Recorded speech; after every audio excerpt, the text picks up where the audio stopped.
आनंदम प्रणाम।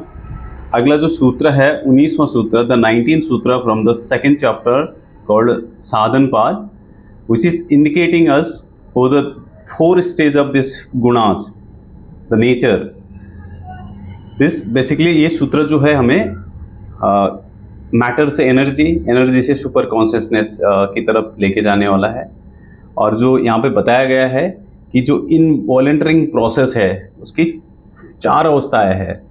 और जो हमारा सांख्य योग में जो इंडिकेट किया गया है कि जो प्रकृति पुरुष जो इस यूनिवर्स पे जो मेन है, पुरुष तो कुछ फर्क नहीं पड़ता है, वो चेतन है, सुपर कॉन्शियसनेस है, बट जो प्रकृति से जो त्रिगुणात्मक जो माया से चल रहा है उसके बारे में इस सूत्र पे डिटेल में बताया गया है। पहले सूत्र को कोट करते हैं, फिर दोनों बुक का रेफरेंस लेके भगवद गीता का भी रेफरेंस कोट करेंगे।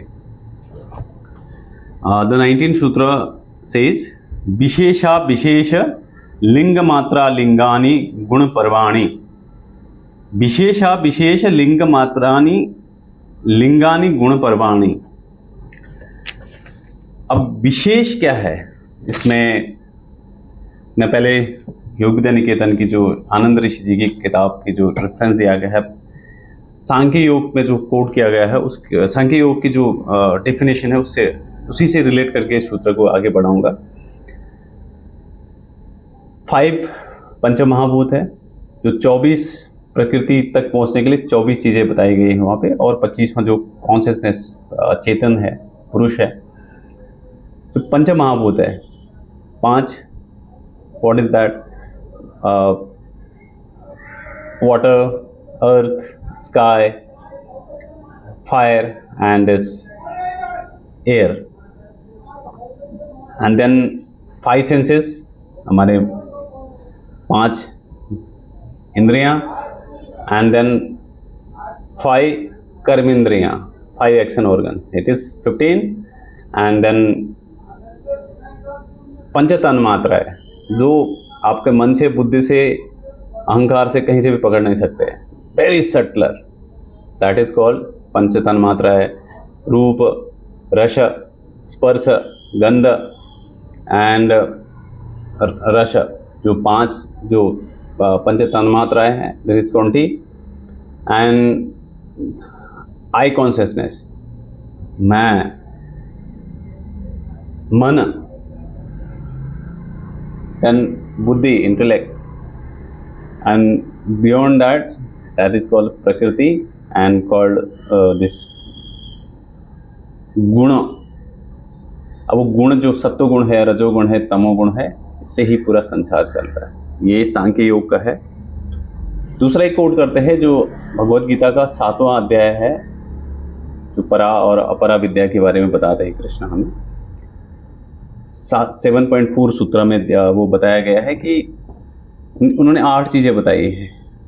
ये प्रकृति के है, मैं प्रकृति के बियॉन्ड हूँ, अपरा जो है, और मैं परा विद्या हूँ, परा विद्या।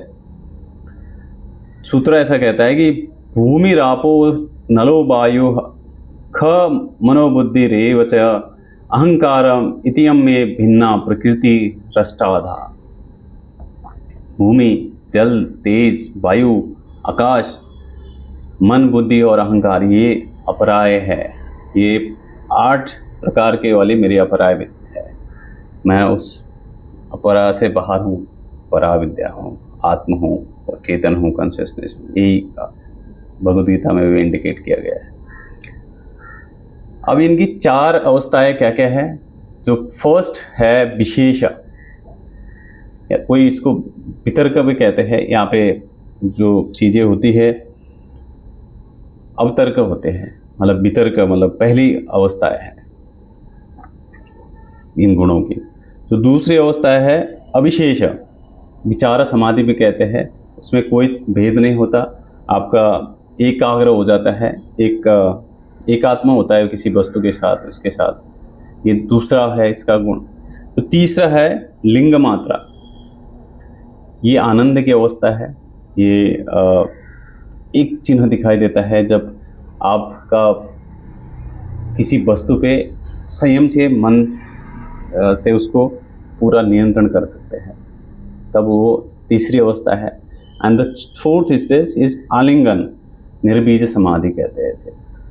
ये पूर्ण चेतना में एकात्म होना, पूर्ण चेतना मतलब जो पूरा कॉन्शियसनेस है उसमें पूरा एक हो जाना, ये पूरा चौथा गुण है। सृष्टि का क्रम कैसे चलता है? Inverse evolution. भगवद गीता में भी आप पढ़ोगे तो कृष्ण यही इंडिकेट कर रहे हैं कि मेरी जड़ें ऊपर की ओर है और शाखा नीचे की ओर है। तो ये 4 गुणों के जो इनवॉलेंट्री प्रोसेस है, इससे ही आपका साधना के मानसिक से सूक्ष्म से फिर बुद्धि की तरफ, बुद्धि से फिर अपना लिंग मात्रा शुद्ध चेतना तक पहुंचने का पूरा रास्ता है। जो सतोगुण, तमोगुण और रजोगुण, तीनों गुणों की जो 4 अवस्थाएं हैं, जो उनसे पूरा संचार चल रहा है, जो अलग अलग स्टेज में रहती है, तो उससे ही पूरा निकल के आगे जो जगत है उससे साधक को बढ़ना चाहिए और बहुत अभ्यास करना चाहिए, वैराग्य बना रहना चाहिए। जब हम किसी की मृत्यु पे जाते हैं तो बड़ा वैराग्य उत्पन्न होता है, पता चलता है यार यही सत्य है। अब वो सत्य क्या है सबको पता है। एक महाभारत का कोट है, जब यक्ष प्रश्न पूछा जाता है युधिष्ठिर से कि सबसे विचित्र चीज़ें क्या है, वहाँ पे वो बताते हैं कि हर रोज़ बहुत सारी मृत्यु हो रही है और मुझे लग रहा है कि मैं नहीं मरूंगा। तो ये बड़ा विचित्र है। तो इसके लिए जितनी जल्दी हो सके रास्ते में बढ़िए, सीखते रहिए, सिखाते रहिए। अगले सूत्र में मिलते हैं। आनंद प्रणाम।